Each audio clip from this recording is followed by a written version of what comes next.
বহুত বড় বড় অফিসাররা আদর্শে 5ই আগস্টে পরে আমাদের যাইয়া স্যার আমরা কিছু বলি নাই স্যার, আমরা এরকম কুকুরের মতো পাছাটা হই নাই স্যার, ঠিক আছে স্যার। ভাই উনি হলো এই আসনের হলো এমপি ক্যান্ডিডেট, ঠিক আছে?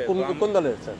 জামাত ইসলামী। বুঝতে পারছি স্যার, আমাদের ক্যান্টনমেন্টের নিরাপত্তার সাথে ক্যান্টনমেন্টের গানে না আপনারা তো ওখানে গান নিয়ে বসে আছেন, আপনারা জিব্বা দিয়ে সাইডে ফেলতেছেন তারেক জিয়ার জন্য।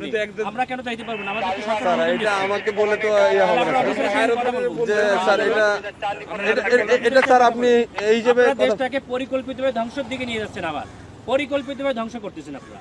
দিস ইজ টোটালি দেশটাকে টোটালি সেনাবাহিনী কিছু অফিসার স্যার আমি আপনাদের তো যাওয়ার নিষেধ করি না স্যার। হচ্ছে বাংলাদেশের সেনাবাহিনীকে আপনারা বিতর্কিত করতেছেন, সরাসরি ডিসক্রিমিনেশন করতেছেন আপনি, ঠিক আছে? একেবারে সরাসরি। আমি কোন সেনা প্রধানের সঙ্গে কথা বলবো না স্যার, বলতে পারেন স্যার, হ্যাঁ আপনি কথা বলেন। কেন তো আমার গাড়ি আটকে রাখবেন কেন আপনি? আমি তো স্যার আপনাকে না আপনি তো আটকে রাখছেন।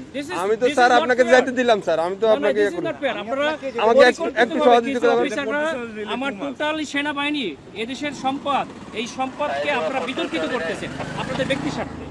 স্যার একটু স্যার একটু স্যার ব্যক্তি স্বার্থে করতেছেন, ব্যক্তি স্বার্থে সরকারকে এই প্রশাসনকে আপনারা বিতর্কিত করতেছেন। একটু আমাকে সময় দিন স্যার। মানে আরেকটুর জন্য একটা মোটরসাইকেল মেরে দিয়ে চলে গেছিল। এটা ডিসঅ্যাপয়েন্টিং সিচুয়েশন করে সারা দেশে খুব তাড়াতাড়ি আপনাদের জন্য দেশটা বিশৃঙ্খলা হবে।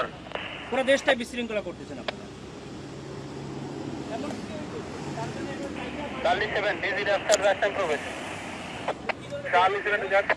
স্যার আসসালামু আলাইকুম স্যার, কপাল নিজাম সালিনান থেকে স্যার। স্যার ওই যে সালিনানে দিয়ে প্রবেশ করে ওই যে সালিয়েট যে বাইরে হবে জামাত পদপ্রার্থী, ওনার সাথে গানম্যান আছে স্যার, আমি অ্যালাউ করলাম স্যার। এমপি পদপ্রার্থী, সংসদ পদপ্রার্থী, ওনার সাথে গানম্যান আছে স্যার। আমি তারেক জিয়ার প্রতিদ্বন্দ্বী ডাক্তার এস এম খালেদুজ্জামান বলেন স্যার ওই যে বলেন তারেক জিয়ার প্রতিদ্বন্দ্বী 17 আসনে স্যার ওইটাই উনাকে বললাম স্যার, উনি আমার সাথে কথা বলাইতেন। আচ্ছা স্যার একটু কথা। হ্যালো আসসালামু আলাইকুম, আমি doctor S M Khaleduzzaman, Dhaka 17 আসনের জামাত ইসলামী। না কিন্তু আপনারা তো তারেক জিয়ার জন্য জিব্বা দিয়ে রাস্তা পরিষ্কার করে ফেলতেছেন, তাহলে আমাকে কেন দিবেন না? Why not? আপনি শোনেন, আপনার নাম কি বললেন? আপনি দেশটাকে পরিকল্পিতভাবে আমাদের মধ্যে একটা কেওয়াস সৃষ্টি করতেছেন আপনারা। নো নো নো নো, কেন নয়? আপনারা দেশটাকে ধ্বংসের দিকে নিয়ে যাচ্ছেন এবং কিছু অফিসার নিজেদের ব্যক্তি স্বার্থ হাসিলের জন্য আমাদের সুপরিকল্পিতভাবে 5ই আগস্টের পরে আমাদের দেশটাকে আপনারা ধ্বংস করতেছেন, আমাদের দেশটাকে পুরো ধ্বংসের দিকে নিয়ে যাচ্ছেন আপনারা। আমি সেনা প্রধানের কাছে এটা কমপ্লেইন করতে চাই।